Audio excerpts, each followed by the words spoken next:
அருட்பெருஞ்சோதி அருட்பெருஞ்சோதி தனிப்பெரும் கருணை அருட்பெருஞ்சோதி. எல்லா உயிர்களும் இன்புற்று வாழ்க, வள்ளல் மலரடி வாழ்க வாழ்க, கொல்லா விரதம் குவளையெல்லாம் ஓங்குக, நல்லோர் நினைத்த நலம் பெறுக, நன்றி நினைத்த எல்லோரும் வாழ்க இசைந்து. உலக மக்களே, அறிவார்ந்த அன்பர்களே, ஆன்மநேய ஒருமைப்பாடுடைய அன்பர்களே, வல்லப்பமான கல்லிய திருவற்பாவில் 3ஆம் திருமுறையில் பதிகம் 6 இன்பக் கிளவி என்ற பதிகத்தில் இருக்கின்ற பாடலுடைய விளக்கங்களை பார்த்து கொண்டிருக்கிறோம். இன்பக் கிளவி என்பது மொத்தம் 10 பாடல்களை கொண்டது. நேற்று முதல் பாடலை பார்த்திருக்கிறோம். இன்று 2வது பாடலுடைய விளக்கத்தை பார்க்க போகிறோம். இந்த விளக்கத்தை பார்ப்பதற்கு முன்னாலே முன்கதை சுருக்கம். 3ஆம் திருமுறையிலே இதுவரைக்கும் நாம் பார்த்த பதிகங்களுடைய விளக்கங்களுடைய சுருக்கம். அந்த சுருக்கத்தை சொன்னால்தான் இந்த பதிகத்துடைய பாடலுடைய விளக்கம் உங்களுக்கு புரியும். சமயங்களும் மதங்களும் மார்க்கங்களும் சூழ்ந்திருந்த காலகட்டங்களில் வல்லப்பெருமான் அவர்கள் ஒரு தாயின் வழியாக வருவிக்கவுற்று 9 ஆண்டுகள் கழித்து இறைவன் ஆட்கொண்ட பிறகு இறைவன் யார் என்ற நிலையை தெரிந்து கொண்டார். அப்போ அந்த சமயங்களும் மதங்களும் மார்க்கங்களும் இறைவனை பல பெயர்களில் அழைத்து கொண்டிருந்தன. சமயங்களை சார்ந்தவர்களும் மதங்களை சார்ந்தவர்களும் மார்க்கங்களை சார்ந்தவர்களும் இறைவனை தனித்தனியாக அழைத்து பல பெயர்களில் அழைத்து கொண்டிருந்தார்கள். பல இடங்களிலேயும் குறிப்பிட்டு சொல்லிக் கொண்டிருந்தார்கள்.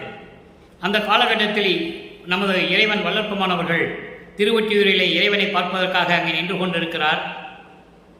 காட்சி கொடுத்து மறைந்து விடுகிறார் தியாகராஜ பெருமான். அதன் பிறகு தெருவிலே நின்று கொண்டிருக்கிறார். பவனி வரும்போது இவரை பார்த்தவுடனே தெருவழியாக ஓடுகிறார். அதன் பிறகு நாரைகளையும் கிளிகளையும் தூது அனுப்பி பார்க்கிறார், பலனில்லை. அதன் பிறகு தன் மனக்குமுறலை, தன் மன துயரத்தை உள்ளத்திடம் சொல்லுகிறார், மனதிடம் சொல்லுகிறார். அப்போ அந்த மனம் சொல்லுகிறது தோழியாக உருவப்படுத்தி சொல்லியிருப்பார், ஒரு பெண்ணாக உருவகப்படுத்தி. அப்போ அந்த மனம் சொல்லுது, அவனுக்கு சாப்பாடு இல்லை, பிச்சை எடுத்து சாப்பிட்டு கொண்டிருக்கிறான். உடுக்க துணி இல்லை, இடுப்பிலே உடுத்துவதற்கு துணி இல்லை, கந்தை துணியை கட்டி கொண்டிருக்கிறான். இருக்க இடம் இல்லை, சுடுகாட்டிலே படுத்து கொண்டிருக்கிறான். பிணங்களையே எரிந்து கொண்டிருக்கின்ற சாம்பலை உடம்பெல்லாம் பூசி கொண்டிருக்கிறான். மண்டை ஓடுகளை மாலையாக பறித்து கொண்டிருக்கிறான். கழுத்திலே பாம்பை சூடிக்கொண்டிருக்கிறான். இடது பக்கம் ஒரு பெண்ணையும் தலையிலே கங்கையும் வைத்துக் கொண்டிருக்கிறான். அப்படிப்பட்டவனை நீ காதலிக்கிறாய் என்று சொல்லுகிறாய், அதனால் உனக்கு என்ன பலன் கிடைக்கப் போகிறது என்று மனம் சொல்லுகிறது. அப்போ இவர் மனதிடம் சொல்லுகிறார், இருந்தாலும் பரவாயில்லை, அவனுக்கு உண்ண சோறு இல்லாண்டாலும் பரவாயில்லை, உடுக்க துணி என்றாலும் பரவாயில்லை, இருக்க இடமில்லாமல் அவன் மயானத்திலே இடுகாட்டிலே படுத்திருந்தாலும் பரவாயில்லை, எப்படி இருந்தாலும் பரவாயில்லை, அவனை நான் காதலிக்கிறேன், அவனை அடைந்தே தீருவேன் என்று சொல்லுவார். அதன் பிறகு அந்த நிலைகள் மாறும்போது இப்போ தியாகராஜ பெருமான் இவர் வீட்டுக்கு வருகிறார். அந்த பகுதியை தான் நம்ம பார்த்துட்டு இருக்கோம். நேற்று பார்த்த பாடலில் வீட்டுக்கு வருகிறார், அவர் அணைத்துக் கொள்ளுகிறார், ஒன்றும் சொல்லாமல் இருக்கிறார் என்றதை அந்த பாடலில் நம்ம பார்த்தோம். இன்னைக்கு பாடலுடைய விளக்கம் பாருங்க. இந்த பாடலுடைய விளக்கத்தை பார்த்த பிறகு இதுக்கு பிறகு சுத்த சன்மார்க்கத்தை பெற்ற பிறகு சமயங்களோ மதங்களோ மார்க்கங்களும் சூழ்ந்திருந்த காலகட்டங்களில் இவருக்கு சுத்த சன்மார்க்கத்தை பற்றி தெரியாது. அப்போ நமது இறைவன் வல்லப்பெருமான் அவர்கள் 3ஆம் எட்டில் இருந்து கொண்டிருக்கிறார். 3/24 இந்த மண்ணிலுக்கு வருவிக்க உற்று 24 ஆண்டுகளுக்குள் என்னென்ன நடந்தது என்பதை தான் 1ஆம் திருமுறையிலிருந்து 3ஆம் திருமுறை வரைக்கும் பார்த்து கொண்டிருக்கிறோம். இனி 4ஆம் திருமுறை இருக்கிறது. அப்போ இந்த நிலையில் இருக்கும்போது இறைவன் தியாகராஜ பெருமான் என்று நினைத்து கொண்டிருக்கிறார். அந்த நிலையில் இருந்து கொண்டுதான் எல்லாமே இறைவன் திருவொற்றியூரில் இருக்கிறார், அவர் காலை வாகனம் கொண்டவர், இப்படியெல்லாம் நமக்கு சொல்லிட்டு இருக்கிறார். சுத்த சன்மார்க்கத்தை பெற்ற பிறகு இறைவன் அருட்பெருஞ்சோதி என்று சொல்லுவார். அவர் வடலூரில் இருக்கின்ற இறைவன் என்று சொல்லுவார். பிரபஞ்சத்திற்கே ஒரே இடம் அருட்பெருஞ்சோதி ஆண்டவருக்கு வடலூர் சத்தியஞான சபை என்பதை நீங்கள் புரிந்து கொள்ள வேண்டும். இப்போ அந்த பாடலுடைய விளக்கத்தை பார்க்கிறோம். அதற்கு அப்புறம் இந்த பாடலுக்கு ஏற்றபடி இதில் கூறப்பட்ட கருத்துக்களுக்கு சமரச சுத்த சன்மார்க்கத்தை பெற்ற பிறகு அந்த நிலைகளுக்கெல்லாம் மாறாக எப்படியெல்லாம் இறைவனை வேண்டுகிறார், இறைவனிடம் எப்படி அருளை பெற்றுக்கொண்டு இறைவனாகிறார், அதை பார்த்து கொண்டிருக்கிறோம். 2வது பாடல் 3ஆம் திருமுறை பதிகம் 6 இன்பக் கிளவி. கிளவி என்பது இனிமையான சொல். இறைவனை பற்றி சொல்லும்போது எவ்வளவு இனிமையாக இருக்கும் என்பதை தான் ஒவ்வொரு பாடலிலும் நமக்கு கூறுகிறார். இன்பக் கிளவி என்பது இன்பம் தரும் சொல். இறைவனை பற்றி பேசுவது அது எவ்வளவு இன்பமாக இருக்கிறது என்பதை நாம் பார்த்து கொண்டிருக்கிறோம். இருந்தார் திருவாரூர் நகரத்தில், திருவூரார் அகத்தில். இருந்தார் திருவாரூர் அகத்தில், என்னா கொடியார் இதயத்தில் பொருந்தார். கொன்றை மலர்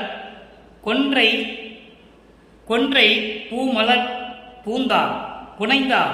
தம்பை புகழ்ந்தார் கான் விருந்தார் திருந்தார். புறம் 3 விளைத்தார், புறம் 3 தீ விளைத்தார். ஒற்றி நகர் கிளைத்தார். தரும் தார் காம மருந்து ஆர் இத்தரணி இடத்தே தருவாரே. பாடலை பார்க்கும்போது உங்களுக்கு கஷ்டமா தெரியும், ஆனால் எளிமையான விளக்கம். இருந்தார் திருவாரூர், திருவாரூர் இருந்தார். அகத்தில் என்னா கொடியார் இதயத்தில் பொருந்தார். கொன்றை பூ அலன் பூந்தார் புனைந்தார். தம்மை புகழ்ந்தார் காம் விருந்தார் திருந்தார். புறம் 3 தீ விளைத்தார். ஒற்றி நகர் கிளைத்தார். தருந்தார் காம மருந்தார் இத்தரணி இடத்தே தருவாரே. இது பாடல். இப்போ இந்த பாடலில் இருக்கின்ற பதவுரை பார்க்க போகிறோம். நல்லா கவனிக்கணும். நீங்க இருந்தார் திருவாரூர், நல்லா கவனிக்கணும். இருந்தார் திருவாரூர் அப்படின்னா திருவாரூரில் இருந்தார். இப்போ அங்கே இருக்காரா? இல்லை, திருவொற்றியூரில் இருக்கிறார் என்று சொல்லுகிறார். இந்த நிகழ்வு எப்படி நடந்தது? இருந்தார் திருவாரூர், அவர் இப்போ திருவொற்றியில் இருக்கிறார் என்று சொல்றார். அப்போ ஊரனடிகளார் இருந்த காலத்தில் ஊரனடிகளார் என்பவன் சுந்தரன். சுந்தரனுடைய இயற்பெயர் ஊரனடிகளார். பிற்காலத்தில் சுந்தரன் என்று அழைக்கப்பட்டார். அப்போ அந்த ஊரனடிகளாராகிய சுந்தரனார் திருவாரூரில் இருக்கும்போது அங்கே இருக்கின்ற தியாகராஜ பெருமானை சென்னைக்கு அழைத்து வந்துகிறார். சென்னைக்கு அழைத்து வருகிறார். நான் சென்னைக்கு செல்லுகிறேன், நீ என்னோடு கூட வா என்று சொல்லுகிறார். இறைவனை எவ்வளவு வேலை வாங்க முடியுமோ அவ்வளவு வேலை வாங்கினவன் சுந்தரன். உடனே இறைவனும் சரியப்பா, என அவனை ஆட்கொள்ள வேண்டும், அவனுக்கு இன்னும் காலம் இருக்கிறது, அவன் சொல்றபடியெல்லாம் ஆட வேண்டும் இறைவன். நீ தான் எனக்கு பிச்சை எடுத்து சோறு போடணும்னு சொன்னாரு. அதே மாதிரி பரவினாச்சாரியை நான் காதல் பண்ணிட்டேன், காதலிக்கிறேன், நீ தான் பரவினாச்சாரியை கல்யாணம் பண்ணணும்னு சொன்னார். அப்போ அந்த இறைவனை திருவொற்றியூர் கூட்டு வந்துட்டார்.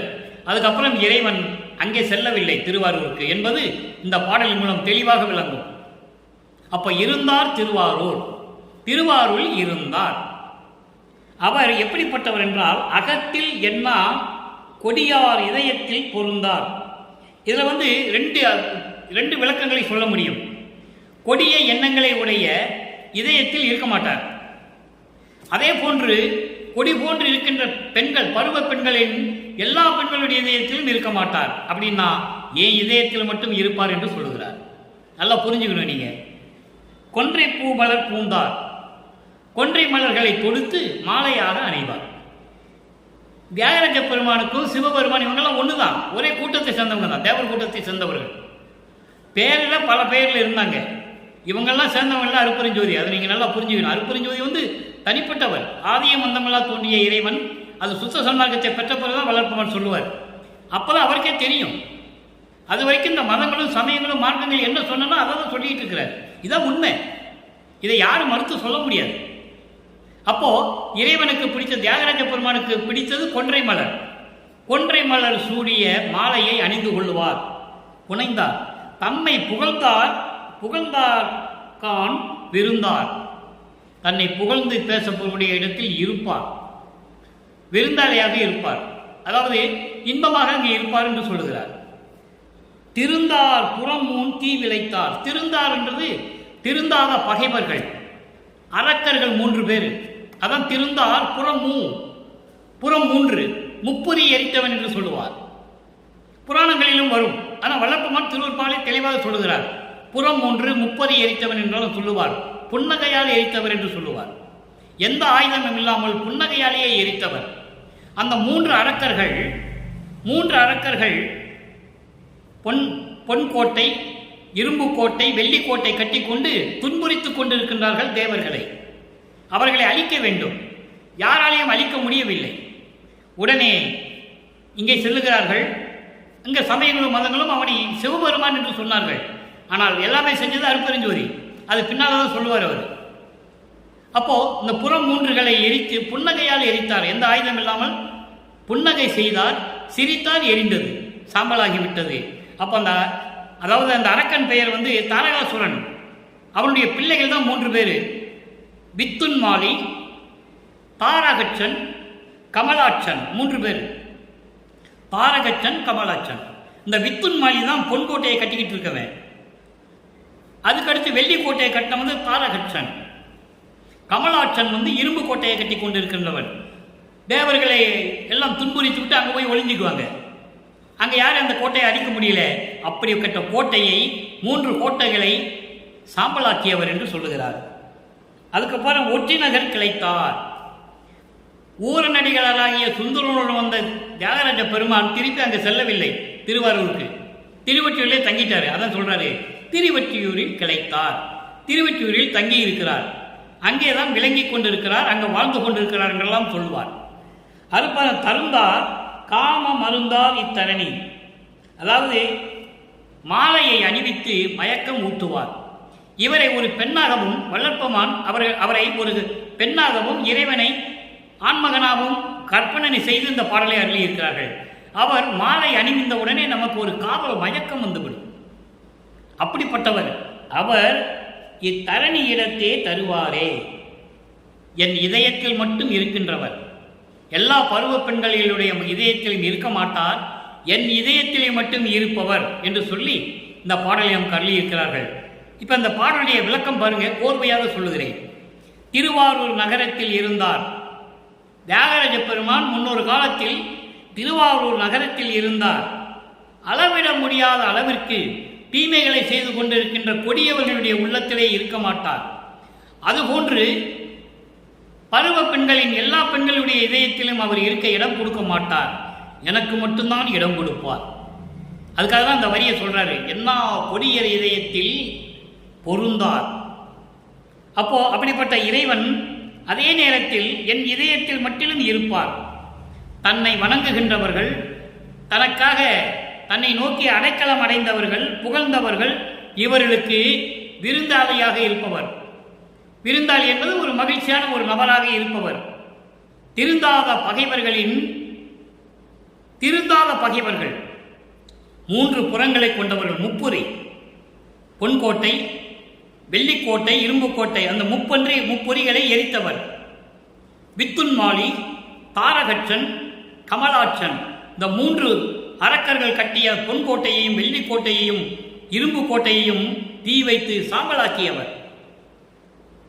ஒற்றி நகரில் தோன்றியவர், இதயத்தை கொடுப்பவர், மாலை அணிவித்து மயக்கத்தை கொடுப்பவர், காதல் நிறைந்த அன்பையெல்லாம் இதயம் மகிழும்படி எனக்கு தருவாரே என்று சொல்லி இந்த பாடலை நமக்கு அருளியிருக்கிறார்கள். இப்போ இந்த பாடலில் சொல்லப்பட்ட ஒரு 3 நிலைகள் பாருங்க. இதே 6ஆம் திருமுறை என்பது எப்படி சொல்வார்கள் நம்ம மக்களுக்கு விளக்கி சொல்லணும். ஏன்னா வளர்ப்புமானையவர்கள் சமயங்களிலும் மதங்களிலும் மார்க்கங்களிலும் இருந்தாரே என்று சொன்னார்களே தவிர அதையெல்லாம் நீக்கிவிட்டு சுத்த சன்மார்க்கத்தை அருட்பெருஞ்சோதி ஆண்டவரிடம் பெற்றுக்கொண்ட பிறகு இறைவனானார் என்று சொல்லவில்லை. வல்லப்பமானவர்கள் வருவிக்க உற்று 200 ஆண்டுகள் கடந்து விட்டது. வல்லப்பமானுடைய இறைநிலையை, கடவுள் நிலையை மக்களிடம் யாரும் சொல்லவில்லை. பொதுவாக பேசினார்கள். பிறந்தார், வளர்ந்தார், சோறு போட சொன்னார், அப்புறம் போனார், மறைஞ்சார், இப்படியெல்லாம் பேசினாங்க. ஆனால் அவருடைய இறைநிலை என்ன? திருவருட்பாவை கண்ட உண்மை இது. இங்கே பேசக்கூடிய விளக்கங்கள் அனைத்துமே திருவருட்பாவையில் இருக்கக்கூடியது. உலக மக்களுக்கு எப்படியெல்லாம் சொல்ல வேண்டும் என்று நினைத்து பாடல்களை அருளினாரோ அந்த பாடல்களின் விளக்கத்தை நாம் பார்த்து கொண்டிருக்கிறோம். இந்த பாடலில் சொன்ன 3 நிலைகள். திருவாரூரில் இருந்தவர், அவர் இப்போ திருவொற்றியூரில் இருக்கிறார், ஒரு நிலை. இந்த நிலைக்கு மாறாக சமரச சுத்த சன்மார்க்கத்தை பெற்ற பிறகு அருட்பெருஞ்சோதி ஆண்டவர் அவர் எங்கே இருக்கிறார்? வடலூரில் இருக்கிறார். ஒரு நிலைக்கு விளக்கம். அடுத்த நிலைக்கு கொன்றை மலர் சூடிய மாலை அணிபவர். அங்கே உருவவே படுத்த மாட்டார். அருப்பெருஞ்சோதின்னு சொல்லும்போது எந்த மாலை அணிவதில்லை, விபூதி பூசுவதில்லை, தேங்காய் உடைப்பதில்லை, கற்பூரம் ஏற்றுவதில்லை, ஊதுவத்தி கொளுத்துவதில்லை. நல்லா நீங்கள் கவனிச்சுக்கிட்டே வரணும். அதுக்கப்புறம் 3 புறங்களை எரித்தார், அரக்கர்களை எரித்தவர். ஏதோ ஒரு நிலை. இப்போ 6ஆம் திருமுறையில் சமரச சுத்த சன்மார்க்கத்தை பெற்ற பிறகு எப்படி இறைவனிடம் முறையீடு செய்கிறார், எப்படி சுத்த சன்மார்க்க வேண்டுகோள் விடுக்கிறார், வேண்டுகோள் விடுத்த பிறகு இறைவனிடம் எப்படி அருளை பெறுகிறார், நல்லா கவனிக்கணும். நீங்க 6ஆம் திருமுறை பதிகம் 15 திருவடி முறையீடு. திருவடி முறையீடு, திருவடிகளுக்கு விண்ணப்பம் வைப்பது 2வது பாடல். 3ஆம் பதிகத்திலே 3வது திருமுறையிலே 6வது பதிகத்திலே பார்த்த 2வது பாடலுக்கு இங்கே 2வது பாடலிலே விளக்கம் உண்டு. போதுதான் விரைந்து போகின்றது. நல்ல கவனிக்க நண்பர்களே, காலம் கடத்துவதற்காகவோ தேவையில்லாமலோ இந்த விளக்கம் தருவதில்லை. மக்களுக்கு 6 திருமுறைகளும் மக்களிடம் போய் சேர வேண்டும் என்ற நல்ல நோக்கத்தில் இறைவனுடைய தயவையும் கருணையும் பெற்றுக்கொண்டு இந்த விளக்கம் தந்து கொண்டிருக்கிறேன். 2.5 வருட காலமாக நாம் விளக்கம் கொடுத்திருக்கிறோம். இன்னும் தொடர்ந்து 4 ஆண்டுகள் நான் கொடுக்க வேண்டியது இருக்கிறது. நல்லா கவனிக்கணும். போதுதான் விரைந்து போகின்றது. அருள் நீ புரிந்திட தாழ்த்தியே, ஐயோ யாது நான் புரிவேன், யாரிடம் புகுவேன், யாருக்கு எடுத்து என் குறை இசைப்பேன். தீதுதான் புரிந்தேன் எனினும் நீ அதனை திருவுளத்து அடைத்திடுவேயாய். ஈதுதான் தந்தை மரபினுக்கு அழகோ, என் உயிர் தந்தை நீ அல்லையோ. இது பாடல். விளக்கம் பாருங்க. போதுதான் விரைந்து போகின்றது, காலங்கள் கடந்து கொண்டிருக்கிறது. நான் வருவிக்க விட்டு இத்தனை காண்டுகள் ஆகிவிட்டன. காலங்கள் வருடங்கள் வீணாக போய்க் கொண்டிருக்கிறது. போதுதான் விரைந்து போகின்றது, ஆண்டுகள் விரைவாக கடந்து கொண்டிருக்கிறது. என்னை இந்த மண்ணுலக்கை வருவிக்க விட்டு சமயங்களிலும் மதங்களிலும் மார்க்கங்களிலும் ஈடுபட செய்து 9வது ஆண்டில் என்னை ஆட்கொண்ட பிறகு எந்த நிலையையும் எனக்கு கொடுக்காமல் இப்பொழுது சுத்த சன்மார்க்கத்தை கொடுக்கிறேன் மகனே என்று சொல்லி இன்னும் எனக்கு கொடுக்கவில்லை. ஆண்டுகள் கடந்து கொண்டிருக்கிறது. சீக்கிரம் அருள வேண்டும். அருளை கொடுக்க நீ தாமதப்படுத்தினால், தாழ்த்தியேல் என்றால் நீ தாமதப்படுத்தினால், ஐயோ நான் என்ன செய்வேன், யாரிடம் போய் சொல்லுவேன், யாருக்கு எடுத்து என் குறையை சொல்ல முடியும்? உன்னை தவிர நான் யாரையும் இறைவன் என்று ஏற்றுக்கொண்டதில்லையே. உன்னைதானே இறைவன் என்று நான் ஏற்றுக்கொண்டிருக்கிறேன். அப்போ நான் யாரிடம் போய் சொல்ல முடியும்? யார் எனக்கு இடம் கொடுப்பார்கள்? நான் யார்கிட்ட போக முடியும் என்று சொல்லுகிறார். தீதுதான் புரிந்தேன் என்றாலும் எனினும், தீதுதான் புரிந்தேன் என்றாலும் என்ன தீது? அவர் ஒன்றும் குற்றம் செய்யல. இவர் அறிவிக்க ஊற்ற செய்து சமயங்களில் மதங்களில் மார்க்கங்களில் அவர் தான் இருக்க சொன்னார். அது குற்றம் தானே. அப்போ நீதான் இருக்க சொன்ன. நான் எந்த குற்றம் செஞ்சிருந்தாலும் கூட பரவாயில்லை. சமயங்களிலும் மதங்களிலும் மார்க்கங்களில் ஈடுபட்டு பல நிலைகளில் நான் இருந்தேன் என்பது உண்மை. அன்பர்களே, இந்த பாடலெல்லாம் சொல்லும்போது, இதெல்லாம் சொல்லும்போது வல்லற்பமன் அது பிறகு திருவெற்றியூருக்கு செல்லவில்லை. அதை இங்கே நல்லா புரிஞ்சுக்கணும். அதே போன்று மருதூரில் வருவிக்க விட்டார் தவிர அதுக்கப்புறம் அவர் மருதூருக்கு போகல, சிதம்பரத்துக்கும் போகல. 6 மாதத்திலே திருவிழா நடக்கும் போது குழந்தையை திருவிழாவுக்கு அழைத்து செல்லுகிறார்கள். நமது குழந்தை இறைவனை அங்குதான் சிதம்பர ரகசியத்தை பார்க்கிறாரு. அருப்பெருஞ்சோதி சிதம்பர ரகசியத்தை காட்டுகிறார். அதுக்காகத்தான் அங்கே போனார். அதுக்கப்புறம் அவர் அங்கே போகல. நல்லா புரிஞ்சுக்கணும். நீங்க நிலைகள் மாறுகிறது. அப்போ நீ தீதுதான் புரிந்தேன் எனினும் நீ அதனை திருவுள்ளத்து அடைத்திடுவேயாயில். நான் சமயங்களிலும் மதங்களிலும் மார்க்கங்களில் இருந்தேன்னு சொல்லி அதை நீ நினைச்சுக்கிட்டு இருந்தேன்னு வச்சுக்கோ. உன் உள்ளத்திலேயே நினைச்சுக்கிட்டு அடைச்சி வச்சிருந்தா நான் என்ன பண்ண முடியும்? நீ தானே இருக்க சொன்ன. நானா விரும்பி இருந்தேன்? இல்லையே. நானா விரும்பி எல்லா பாடலையும் பாடினேன்? இல்லையே. அப்போ நீ இருக்க சொன்ன, அவன் தப்பு செஞ்சிட்டானேன்னு சொல்லி நீ மனசுல நினைச்சுக்கிட்டு இருந்தீங்கன்னா இது தந்தைக்கு அழகா? இதுதான் தந்தை மரபினுக்கு அழகோ. இதுதான் ஒரு தந்தைக்கு அழகா? என் உயிர் தந்தை அல்லவா நீ, என் உயிர் தந்தை அல்லவா நீ என்று சொல்லி இந்த பாடலை அழியிருக்கிறார்கள். எவ்வளவு அற்புதம் பாருங்க. இதெல்லாம் மக்களிடம் யாரும் சொல்லவில்லை. நல்லா புரிஞ்சுக்கணும் நண்பர்களே. திருவருட்பாவில் அத்தனை உண்மைகளும் உண்டு, பிரபஞ்சத்தின் உண்மைகள். இப்ப அடுத்த ஒரு நிலை பாருங்க. சுத்த சன்மார்க்க வேண்டுகோள் 21வது பதிகம். பதிகத்தினுடைய பேரே சுத்த சன்மார்க்க வேண்டுகோள். 1ஆம் திருமுறையிலிருந்து 4ஆம் திருமுறைக்கு வேண்டுகோள் வைத்தது வேறு. அது சமயங்களிலும் மதங்களிலும் மார்க்கங்களையும் சார்ந்தது. அப்ப அவருக்கு தெரியாது. அவரே சொல்றாரு, எனக்கு தெரியாது, எனக்கு அறிவில்லைன்னு சொல்றாரு. அறிவில்லை என்பது எனக்கு மறைப்பு இருந்தது, எனக்கு தெரியாது. தெரிவித்த பிறகு நான் சுத்த சன்மார்க்கத்துக்கு வந்துட்டேன்னு சொல்றாரு. அப்ப சுத்த சன்மார்க்க வேண்டுகோள் என்ன வைக்கிறாரு? 2வது பாடல். அங்கே பார்த்த பாடலுடைய 2வது பாடலுக்கு இங்கு ஒரு விளக்கம். ஐயா, நான் வேண்டுதல் கேட்டு அறிவுறுதல் வேண்டும். இங்கு ஐயா என்பது கடவுள், உட்பட்ட நிலையில் இருக்கின்ற கடவுளை தான் ஐயா என்று சொல்லுவது. ஐயா, நான் வேண்டுதல் கேட்டு அறிவுறுதல் வேண்டும், அடிமுடி கண்டு என்னாலும் அனுபவித்தல் வேண்டும். ஏனென்றால் இறைவனுடைய அடியை முடியும், அருப்பெருஞ்சோதி ஆண்டவருடைய அடியை முடியை யாரும் பார்த்ததில்லை என்பதை நாம் பல பாடல்களை நான் தெளிவாக விளக்கம் கொடுத்திருக்கிறேன். நெடுநாள் பன்றி என நெடுமாலும் தேடி அலைய கண்டறியாத பூம்பாதங்கள் என்று சொல்லுவார். அறியும் அயனும் அறியும் துருவி நிற்க எனக்கே அடிமுடிகள் காட்டி வைத்து அடிமை கொண்ட பதியை என்று சொல்லுவார். இப்படியெல்லாம் நிறைய பாடல்கள் இருக்கின்றன. ஆக அடிமுடி நான் என்னாலும் ஒவ்வொரு நாளும் நான் பார்க்கணும். அவங்க கற்ப கோடி ஆண்டுகள் பார்க்க முடியவில்லை, ஆனால் நான் ஒவ்வொரு நாளும் உன் அடியையும் முடியையும் நான் பார்க்க வேண்டும். பொய்யாத வாய்மைகளை புகழ்ந்திடுதல் வேண்டும். பொய்யாத வாய்மைகள் என்பது என்றும் அழியாத உண்மைகளையே நான் சொல்ல வேண்டும். அப்படின்னா என்ன அர்த்தம்? பிரபஞ்சத்தின் உண்மைகளை இந்த உலகிற்கு நான் பறைசாட்ட வேண்டும். மண்மூடி மறைத்து விட்டார்கள். ஒரு வல்லவன் ஆதியிலே எல்லா உண்மையிலே பூட்டி பெட்டியிலே பூட்டி பூட்டு போட்டு விட்டார். அந்த பூட்டை நான் திறக்க வேண்டும், அதற்காகத்தான் நான் வருவிக்க விட்டேன் என்று சொல்லுவார். அதன்படி பொய்யாத வாய்மைகளை புகழ்ந்திடுதல் வேண்டும். நான் அப்படி பொய்யாத வாய்மைகள், அழியாத உண்மைகளை நான் சொல்ல வேண்டும் மக்களுக்கு. அப்படி சொல்லியபடி எனக்கு நீ அருள் செயல் வேண்டும், புரிந்திடல் வேண்டும். உன்னுடைய அருள் என்றால் என்னால் எதையும் செய்ய முடியாது. அப்போ நீ எனக்கு அருள் செயல் வேண்டும். எய்யாத அருள்ஜோதியின் கையுறல் வேண்டும்.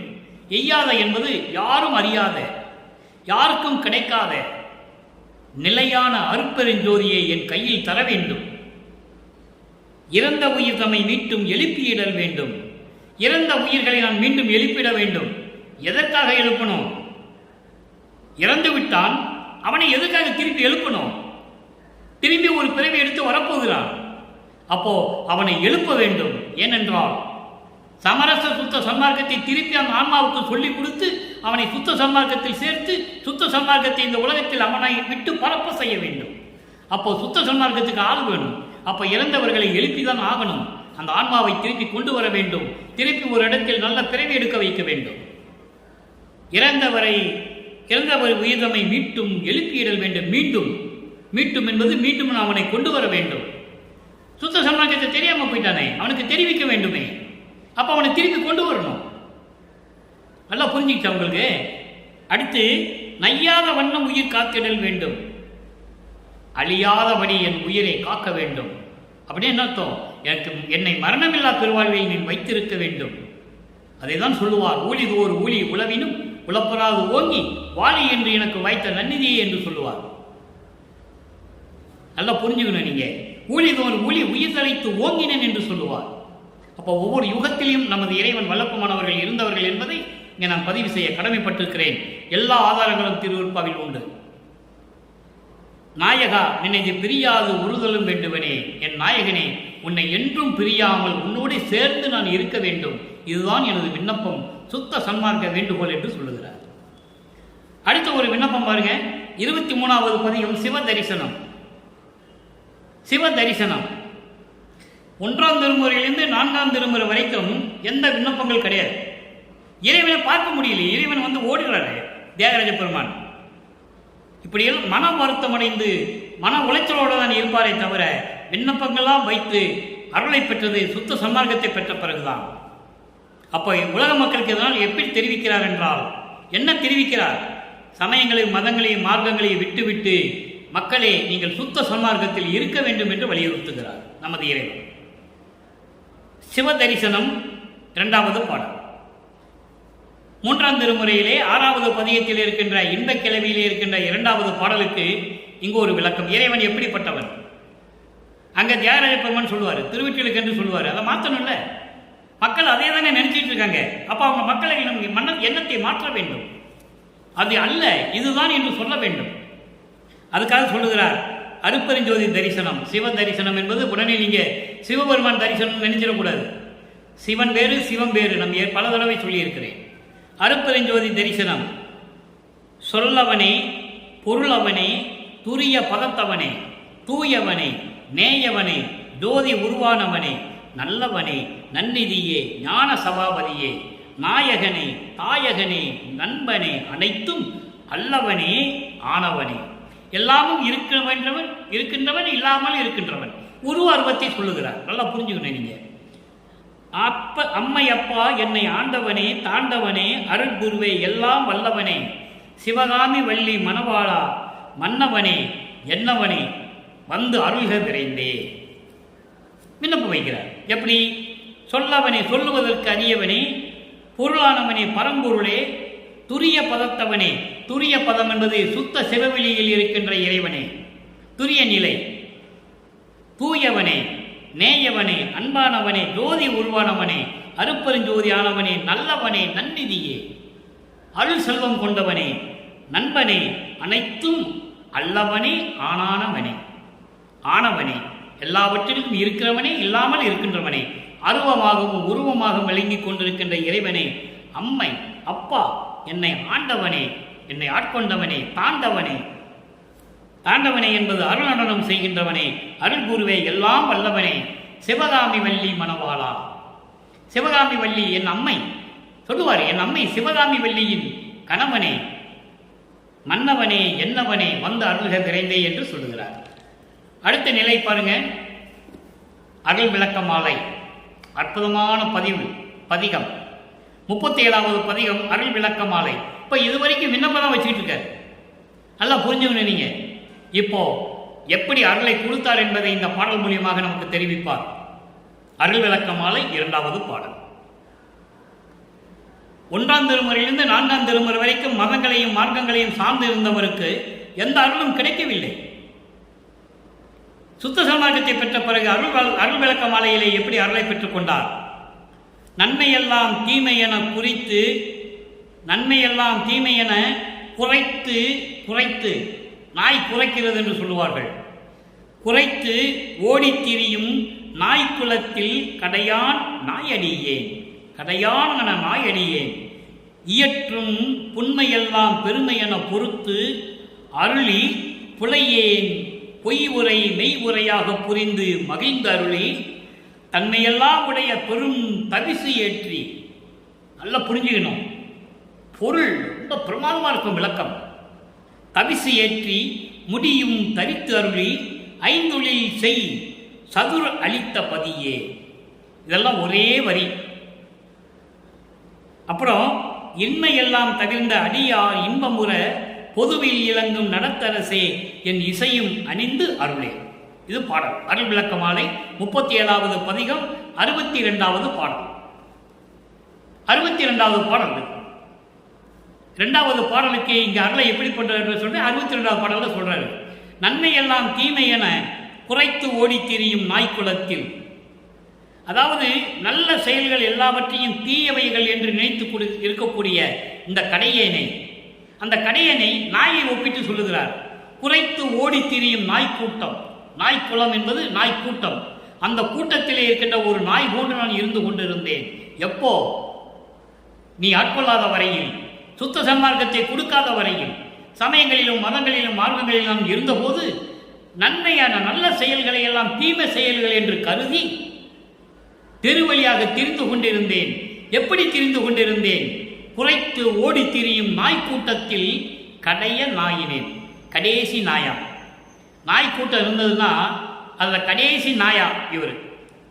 தன்னை தாழ்த்தி கொள்ளுகிறார், இறைவனிடம் தாழ்த்தி கொள்ளுகிறார். காரணம் மன வருத்தம், துயரம். அவனால் இந்த மண்ணுலைக்கு வருவிக்க விட்டு எவ்வளவு துன்பங்களை நான் அனுபவித்திருக்கிறேன், போதுண்டா சாமி என்று சொல்லி இந்த வரியை தந்தையிடம் சொல்லுகிறார். அப்போ அந்த நிலையில் இருக்கும்போது புண்மையெல்லாம் பெருமை என பொறுத்தருளி தீய செயல்களை எல்லாம் எனக்கு தெரியாது. சமயங்களிலும் மதங்களிலும் மார்க்கங்களிலும் இருக்கும்போது நான் பல காரியங்களை செய்திருக்கிறேன். அதெல்லாம் தீயவைகள் என்று எனக்கு தெரியாது. அவற்றையெல்லாம் மன்னித்து எனக்கு அருளி புலையேன் பொய் உரை மெய் உரையாக புரிந்து நான் சொன்ன பொய்களை எல்லாம், என்னென்ன பொய் சொன்னாரே, பொய் சொன்னார்னா அவருக்காக சொல்லலை, அவருக்கு தெரியாத நிலையில் இறைவனை எப்படியெல்லாம் பல பெயர்களை சொன்னார், எங்கே இருக்கிற இறைவனெல்லாம் சொன்னார் என்று அந்த பொய்யான இதையெல்லாம் மெய்யாக்கி அதெல்லாம் உண்மையாக்கி என்னை மகிழ்ந்து அருளி தன்மையெல்லாம் உடைய பெரும் தவிசு ஏற்றி, தன்மையெல்லாம் உடைய அருள் தன்மை உடைய ஒரு தவிசுனா ஒரு இருக்கை, தவிசு என்பது ஒரு இருக்கை, சேர் அமரக்கூடிய ஒரு இருக்கை, அதில் ஏற்றி என்று சொல்லுகிறார். இது நூல் விளக்கம். சமரச சுத்த சன்மார்க்க விளக்கம் என்பது அருள் தன்மை உடைய அந்த மேல்நிலை ஏற்றி 16வது நிலை சரியை கிரியை யோகம். இந்த 12 விட்டுருங்க, முன்னாங்க 12. அதுக்கப்புறம் வருதே 13வது நிலையிலிருந்து ஞான சரியை, ஞான கிரியை, ஞான யோகம், ஞானத்தில் ஞானம். அந்த இருக்கையில் என்னை ஏற்றி கடவுள் நிலையை ஏற்றி எனக்கு முடியும் சூட்டி திருஅருள் செங்கோலாட்சி கொடுத்து எனக்கு மணிமுகடம் சூட்டி, தந்தை மகனுக்கு எப்படி மணிமுகடம் சூட்டுவார், ஒரு மன்னன் இளவரசனுக்கு எப்படி மணிமகுடம் சூட்டுவானோ அதுபோல எனக்கு மணிமுடியும் சூட்டி இந்த பிரபஞ்சத்திற்கு தெரியப்படுத்தி, இவன் என் மகன், எனக்கு பிறகு இந்த பிரபஞ்சத்தை ஆளப்போகின்றவன் என்ற தகுதியையும் எனக்கு கொடுத்து மணிமுடி சூட்டி ஐந்தொழில் செய்கின்ற அந்த அருளையும் எனக்கு அளித்த பதியே.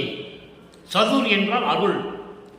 அருள் ஐந்தொழில் செய்யக்கூடிய படைத்தல், காத்தல், அழித்தல், மறைத்தல், அருளல், இந்த 5 தொழில்களையும் செய்யக்கூடிய அந்த அருளையும் எனக்கு கொடுத்த அருட்பெருஞ்சோதி ஆண்டவரே, கடவுளே, எனது தந்தையே என்று சொல்லுகிறார்.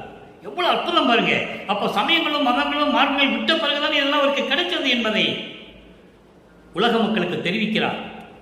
நல்லா புரிஞ்சுக்கணும் நீங்க.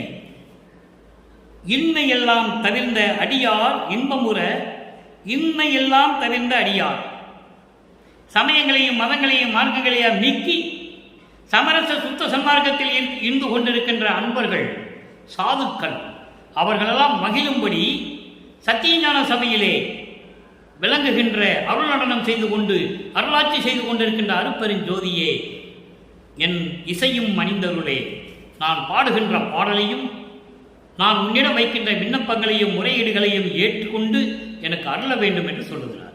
ஆக 5 தொழிலையும் பெற்றதையும் சொல்லிவிட்டார், அதற்கான கடவுள் நிலையை கொடுத்தார் என்பதையும் சொல்லிவிட்டார், இறைவன் எங்கே இருப்பார் என்பதை சொல்லிவிட்டார், வடலூரிலே சத்தியஞான சபையிலே இருக்கின்ற இறைவன் என்று சொல்லிவிட்டார். நல்லா புரிஞ்சுக்கணும் நீங்க. அப்போ இனிமே வடலூருக்கு வந்தால் போதும். வடலூருக்கு வரும்போது என்ன செய்யணும்? கொலையும் கொலையும் தவிர்க்க வேண்டும். உயிர்களை கொலை செய்வது, மாமிசம் என்பதை தவிர்க்க வேண்டும். அப்படி நீங்க வடலூருக்கு வந்தா எல்லா வரத்தையும் பெற்றுக்கொள்ளலாம். வருவார் அழைத்து வாடி வடலூர் வடதிசைக்கே வந்தால் அருளை பெறலாம். இதான் சொன்னார் அவர். இதை மக்களிடம் விளக்கமாக யாரும் சொல்லல. கொலையும் கொலையும் தவிர்த்துதான் வடலூருக்கு வர வேண்டும், இல்லை என்றால் வர வேண்டிய அவசியம் இல்லை என்று சொல்லுகிறார். நான் சொல்லவில்லை, இறைவனே சொல்லுகிறார். உன் முகத்தை பார்க்க மாட்டேன் என்று சொல்லுகிறார். உனக்கு அருள் கிடைக்காது என்று சொல்லுகிறார். ஒத்தாரையும் இழிந்தாரையும் உவப்ப நேர்கண்டு இறைவன் அங்கு பார்க்கிறாரு. ஆஹா, இவன் கொலையும் புலையும் தவிர்த்தவன், இவன் சமயங்களையும் மதங்களையும் மார்க்கங்களையும் சாராதவன் என்று சொல்லி அவனுக்கு அருளை கொடுக்கிறார் என்று சொல்லுகிறார். அதான் ஒத்தார் என்று சொல்லுகிறார். மற்றவர்களை இழிந்தார் என்று சொல்லுகிறார். திருவருட்பாவிலே உண்டு. அப்படிப்பட்ட நிலையில் இருக்கின்றவர் வளர்ப்புமானவர்கள் என்பதை நீங்கள் புரிந்து கொள்ள வேண்டும். அடுத்து இறுதியாக ஒரே ஒரு விளக்கம் அன்பர்களே. 112வது பதிகம் மெய்யருள் வியப்பு, 92வது பாடல், 3ஆம் திருமுறையிலே 6வது பதிகம் இன்பக் கிளவி என்ற 2வது பாடலுக்கு இங்கே மெய்யருள் வியப்பிலே 92வது பாடலிலே ஒரு விளக்கம் உண்டு. என்னை காட்டி என்னுள் இலங்கும் நின்னை காட்டி. அற்புதமான வரி. என்னை காட்டி என்னுள் இலங்கும் நின்னை காட்டி இறங்கா நிலையில் ஏற்றி ஞான அமுதம் ஊட்டி பொன்னை காட்டி பொன்னே நின்று புகழ் பாடியே புந்தி கலிக்க வைத்தாய் அழியாது என்னை நாடியே. எவ்வளவு அற்புதம் பாருங்க, நல்லா புரிஞ்சுக்கணும். நீங்க இப்படியெல்லாம் விளக்கம் இருக்கிறது அருட்பாவிலே, மக்களிடம் யாரும் சொல்லவில்லை என்பதுதான் வேதனையான விஷயம். என்னை காட்டி சமரச சுத்த சன்மார்க்கத்தை கொடுப்பதற்காகவே என்னை இந்த மண்ணுக்கு ஒரு தாயின் வழியாக வருவிக்க செய்து அதன் பிறகு சுத்த சன்மார்க்கத்தை கொடுத்து இவன் என் மகன் என்று என்னை காட்டி உலக மக்களுக்கு என்னை காட்டி இவன் என் மகன், மூத்த மகன், தலைமகன், என் குலத்தின் மகன், சமரச சுத்த சன்மார்க்கம் என்ற குலத்தினுடைய மகன், எனது மகன், எனது செல்வப்பிள்ளை என்று சொல்லி என்னை உலக மக்களுக்கு காட்டி, அதோடு மட்டுமல்ல என்னுள் இலங்கும் உன்னை காட்டி, என்னுள் விளங்குகின்ற என்னோடு இரண்டரை கலந்து கொண்டு விளங்கிக் கொண்டிருக்கின்ற உன்னையும் எனக்கு காட்டி இறங்கா நிலையில் ஏற்றி. இறங்கா நிலை என்பது என்றும் நிலையாக இருக்கக்கூடிய நிலை. ஒரு நிலை, ஒரு ஏணிப்படி ஏறணும்னா திரும்பி கீழே இறங்கணும். ஒரு நிலைக்கு மேலே போயிட்டா திரும்பி கீழே இறங்குற கீழ் நிலைக்கு வரணும். அந்த மாதிரி நிலை இல்லாமல் இறங்கா நிலை. இறங்கா நிலை என்பது நிலையான ஒரு நிலை. ஏறியாச்சுன்னா அப்புறம் திரும்பி இறங்க வேண்டியதில்லை. அப்படி இறங்கா நிலையில் என்னை ஏற்றி, கடவுள் நிலைக்கு என்னை ஏற்றி, ஞான அமுதம் ஊட்டி, பொன்னை காட்டி. பொன்னை காட்டி என்பது சமரச சுத்த சன்மார்க்கத்தை காட்டி. அப்படி சமரச சுத்த சன்மார்க்கத்தை காட்டுவது மட்டுமல்ல, பொன்னே எனது புகழை பாடியே, உனது புகழை பாடிக்கொண்டே இருக்க வேண்டும், உனது புகழை சொல்லிக்கொண்டே இருக்க வேண்டும் என்று என் புந்தி கலிக்க வைத்தாய். என் அறிவினில் சந்தோஷமாக இருக்க வைத்தாய், கலிக்க வைத்தாய். அதுக்கப்புறம் சொல்றார் பாருங்க, அழியாது என்னை நாடியே, என்னை விரும்பி என்னை ஆட்கொண்டு நான் அழியாமல் இருக்க வேண்டும் என்பதற்காகவே எனக்கு இறங்கா நிலையை காட்டி, ஞான அமுதம் ஊட்டி, உன்னையும் காட்டி என்னையும் காட்டி. எப்படி சொல்றார் பாருங்க, பொன்னையும் காட்டி, சமரச சுத்த சன்மார்க்கத்தையும் காட்டி. பொன்னே, பொன்னை என்பது இறைவனை சொல்லுகிறார். அருட்பெருஞ்சோதியே, எனது புகழ் பாடியே புந்தி கலிக்க வைத்தாய். நான் பேரின்பமாக இருந்து கொண்டிருக்கிறேன், என் பேரின்பமாக இருந்து கொண்டிருக்கிறேன். அழியாது என்னை நாடியே, என்னை விரும்பி நான் அழியாமல் இருக்க வேண்டும், மரணமில்லா பெருவாழ்வில் இருக்க வேண்டும், 5 தொழில்களை செய்து கொண்டு இந்த பிரபஞ்சத்தை இயக்க வேண்டும் என்று என்னை விரும்பியே என்னை ஆட்கொண்டு எனக்கு இப்படியெல்லாம் அருளை கொடுத்தாய் என்பது இந்த பாடலிலே நமக்கு தெளிவாக வல்லப்பமானவர்கள் அருளி இருக்கிறார்கள் என்பதை நான் மகிழ்ச்சியோடு சொல்லிக் கொள்வதில் பெரும் மகிழ்ச்சி அடைகிறேன். ஆக அன்பர்களே, அப்படிப்பட்ட இறைவனை நாமும் வணங்கி இறைவனுடைய அருளை பெற வேண்டும். அதற்கு ஒரே வழி, சமயங்களையும் மதங்களையும் மார்க்கங்களில் சொல்லப்பட்ட சங்கற்ப விகற்பங்களை தவிர்க்க வேண்டும். அதான் அந்த விண்ணப்பத்திலே சொல்லுவார், சுத்த சன்மார்க்க வேண்டுகோள் விண்ணப்பத்திலே, எல்லாமுடைய இறைவனே, அற்புத கடவுளே, இக்காலத்து தொடங்கி சுத்த சன்மார்க்கத்தின் முக்கிய தடைகளாகிய சமயங்கள், மதங்கள், மார்க்கங்கள் என்பவற்றில் இருக்கின்ற சங்கற்ப விகற்பங்களும் உலகத்தினுடைய ஆசார சங்கற்ப விகற்பங்களும் எங்கள் மனதில் பற்றாவண்ணம் இருக்க வேண்டும் என்று சொல்வார். அற்புதமாக இருக்கும். சுத்த சன்மார்க்கத்தின் முக்கிய லட்சியமாகிய ஆண்மநேய ஒருமைப்பாட்டுரிமை எங்களுக்குள் எக்காலத்தும் எவ்விடத்தும் எவ்விதத்தும் எவ்வளவும் விலகாமல் மனதில் இருக்க வேண்டும் என்று சொல்லுவார். அந்த நிலையில் இருந்து கொண்டு இறைவனை வணங்கி இறைவனுடைய அருளையும் இறைவனுடைய அருள் செல்வங்களை எல்லாம் பெற்றுக்கொண்டு நீங்கள் இந்த வையகத்திலே நோயற்ற வாழ்வில் வாழ்வாங்கு வாழ வேண்டும் என்று இறைவனுடைய தயவோடையும் கருணையோடையும் இறைவனை வேண்டி இந்த வள்ளலார் மொழியன் விடைபெறுகிறேன். மீண்டும் நாளை சந்திப்போம். நன்றி, வணக்கம். அருட்பெருஞ்சோதி, அருட்பெருஞ்சோதி, தனிப்பெரும் கருணை அருட்பெருஞ்சோதி.